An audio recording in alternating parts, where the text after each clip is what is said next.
भोगी म्हटलं की आपल्याला सगळ्यात पहिल्यांदा आठवतं ते म्हणजे तीळ लावलेल्या बाजरीची भाकरी आणि मिक्स भाज्यांची एकत्र भाजी। भोगीच्या दिवशी घरातील सर्व व्यक्तींनी लवकर उठायचं आहे। सूर्यदर्शन केल्यामुळे आपल्याला चांगल्या आरोग्याची प्राप्ती होते, उत्तम तेजाची प्राप्ती होते, तसेच सूर्यदेवांचा आशीर्वाद देखील आपल्याला मिळतो।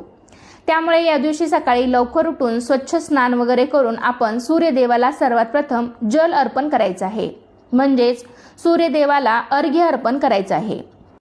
आणि या दिवशी मग देवाला वेगळी अशी तीळ लावलेली बाजरीची भाकरी आणि मिक्स भाजी याचा नैवेद्य दाखवायचा आहे।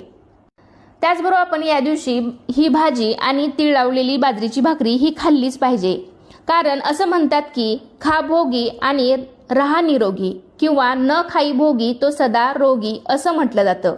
अशी म्हण आपल्याकडे प्रसिद्ध आहे। तर या सणाच्या दिवसांमध्ये थंडीचे दिवस असतात आणि थंडीच्या दिवसांमध्ये बरीच